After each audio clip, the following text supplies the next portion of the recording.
Saya kadang-kadang bingung ya, kenapa sih yang di dunia itu terlalu diistimewakan gitu? Mengistimewakan yang hilang itu nggak ada kerjaan. Mengagungkan yang hancur, yang sifatnya fana, rasanya biasa. Apa yang mau dibanggakan sih? Dan yang paling menarik tuh begini, ketika meninggal gelarnya pengen sama dengan yang dianggap ringan atau rendah status sosialnya itu. Jadi beliau ini Abbas sesibuk-sibuknya itu masih berpikir investasi. Saya boleh sibuk nggak dapat semua hadis Nabi, tapi anak saya mesti mendapatkan yang luput dari saya. Saya boleh nggak mendapatkan semua Quran, tapi anak saya mesti ada yang jadi ahli Quran.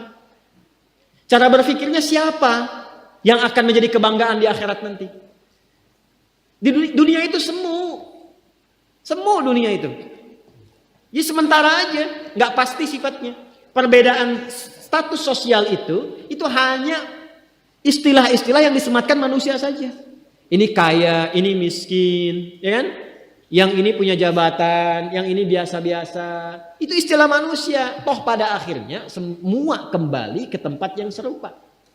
Dan menariknya begini, yang kaya, yang punya jabatan, tetap di akhir hidupnya pengen punya gelar yang sama dengan yang miskin.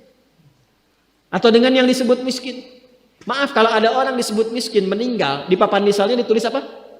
Di papan nisannya ditulis apa? Almarhum. Yang kaya juga kan pengen sama disebut almarhum. Iya kan? Tuh. Jadi nggak ada bedanya setelah berpulang itu. Perbedaan itu hanya di amal saja. Itu poinnya. Maka kalau ada yang mengharapkan orang tua, cita-cita membanggakan anak di dunia, boleh-boleh saja. Tapi patut diingat, itu sementara. Anda silahkan sekarang sekolahkan setinggi-tingginya. S1, S2, S3, S4, kerupuk 3, silahkan. Mau dalam negeri, luar negeri, mau di Nagreg, mau di California, mau di Chicago, di Chicago, di Singaparna, Singapura, silahkan. Itu pilihan. Tapi saya cuma mau katakan begini, itu sementara. Dan persaingannya tidak istimewa. Karena jangan pun Anda yang beriman, yang belum beriman pun bisa melakukan itu. Apa yang dikira yang hebat matematika itu anak Anda saja. Anak orang lain pun bisa. Halo? Apa Anda kira yang jago fisika itu anak Anda saja yang beriman? Yang belum beriman pun bisa. Ya. Jadi perlombaannya itu rata semua. Dan gak ada yang istimewa. Saya kadang-kadang bingung ya, kenapa sih yang di dunia itu terlalu diistimewakan gitu? Mengistimewakan yang hilang itu gak ada kerjaan. Mengagungkan yang hancur, yang sifatnya fana, rasanya biasa. Apa yang mau dibanggakan sih? Dan yang paling menarik tuh begini, ketika meninggal gelarnya pengen sama dengan yang dianggap ringan atau rendah status sosialnya itu. Tadi kalau orang miskin meninggal gelarnya apa? Ternyata yang kaya pun pengen sama almarhum juga. Kalau rakyat yang meninggal di papan nisannya ditulis apa? Almarhum. Ternyata pejabat juga pengen begitu, sama juga. Saya belum pernah dengar nanti kalau saya meninggal tulis gelarnya almaun ya. Gak ada. Tetap almarhum juga. Jelas ya? Nah, maka yang dipikirkan tuh perlombaan yang sejati itu begini. Perlombaan yang sejati itu adalah perlombaan untuk kehidupan yang abadi yang gak fana lagi. Jadi kalau pada saat itu unggul selamanya karena nggak ada kematian lagi setelah itu. Itu yang dimaksudkan hadis Nabi. Kalaulah ada dunia ini punya nilai walaupun itu hanya bagian dari satu sayap nyamuk saja, ya, tentu tidak akan pernah Allah memberikan itu semua kepada orang-orang yang ingkar kepadanya. Ya. Karena kalau diberikan nggak adil di situ. Karena itu sifatnya fana, ujian saja. Pada akhirnya kembali. Nah, Abbas itu mampu membaca itu. Ini kehidupan sejak di zaman jahiliyah loh. Awas ya. Jadi risalah Islam itu membimbing pengikutnya, umatnya untuk berpikir lebih cerdas. Ini visioner. Makanya jadi muslim itu mesti cerdas. Beriman itu membuat Anda lebih pintar. Saya tanya begini ya, maaf ya. Sekali lagi mohon maafkan saya kalau perumpamaan ini kurang menyenangkan. Kalau ada yang abadi dengan yang sementara, Anda pilih yang mana? Masa?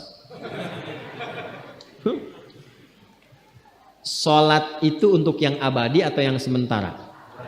abadi. Baik. Mobil itu untuk yang abadi atau yang sementara? Pilih yang abadi apa sementara?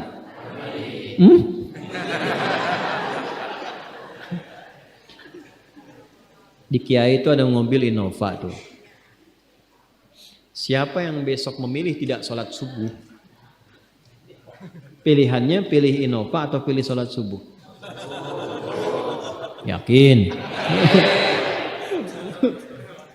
Kalau saya pilih Innova dipakai untuk mengantarkan sholat subuh. Nah, itu lebih bagus. Ya. Jangan dipotong sampai situ ya. Ya bisa aja kita pilih Avanza, bisa pilih Ferrari, bisa pilih Pajero ya. Awas yang punya mobil Innova, Anda potong royalti kena. Paham? Abbas itu begitu. Anak saya mesti dipanggil di akhirat dan semua penduduk langit dan bumi menyimak itu semua. Diviralkannya di akhirat. Viral dunia itu sementara, internetnya diputus gak viral lagi.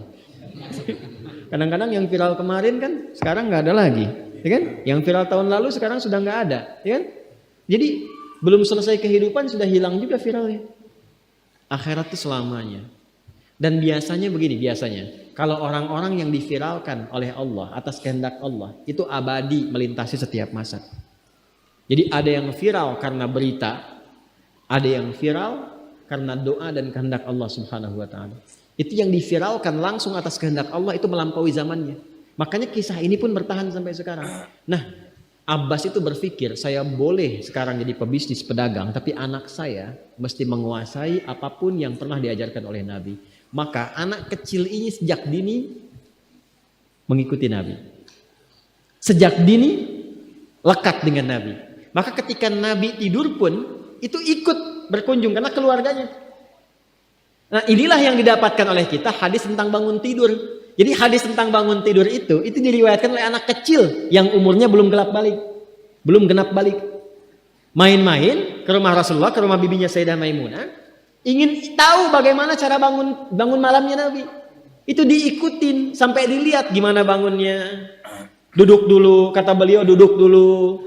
Kemudian mengusap dengan bagian tangan yang diduga bersih untuk menghilangkan bekas ngantuknya. Setelah itu membaca khawatimah surah Ali Imran. Kemudian thumma dhahaba ila syanin mu'allaq, ke tempat tertutup, fatawadda, itu kan? Nah, itu ada semua rangkaiannya, itu ditemukan nanti di hadis riwayat Abu Daud, di Sunan Abu Daud. Nomor hadis 1367. Itu hadis tentang bangun tidur, ya, cara bangun tidur sampai sholat malam. Masih ingat teman-teman kalau kita bermakmum begini dan ada imam satu dan sudah pasti satu imam? Ya kan? Makmum berapa? Satu boleh? Boleh. Dua boleh? Tiga boleh? Empat boleh? Jadi imam berapa? Makmum? Empat. Laki-laki imam makmum? Imam, baik, bagus ya. Nah, dan imam kan laki-laki. Kalau perempuan imam untuk perempuan kan? Laki-laki untuk perempuan dan untuk laki-laki. Fokus ini. Kalau satu begini, satu laki-laki, kemudian di belakang laki-laki. Ini kan posisinya boleh sejajar kan? Ya kan? Yang imam ini, makmum ini kan? Tadinya di belakang, tarik begini sejajar. Ini yang meriwayatkan anak kecil yang belum balik itu. Itu riwayat Ibnu Abbas. Satu paket. Termasuk sholat, kemarin kan kita tarawih kan? Sholat malam. Yang dua rakaat itu kan? Ya, sholat malam yang sampai 11 itu, tambah khafifatain 2. Itu riwayatnya ini.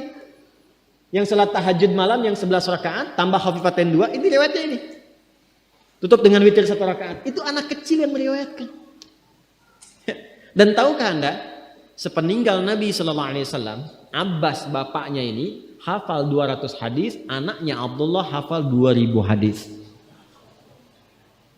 Begitu caranya. Anda di sini ada yang diplomat, yang di kantor, yang taruhlah berdagang misalnya, ibu rumah tangga, ya, dan sebagainya. Boleh, nggak apa-apa. Saat ini kita mungkin belum maksimal, tapi jangan biarkan ada satu di antara anak keluarga kita yang tidak jadi kebanggaan di akhirat.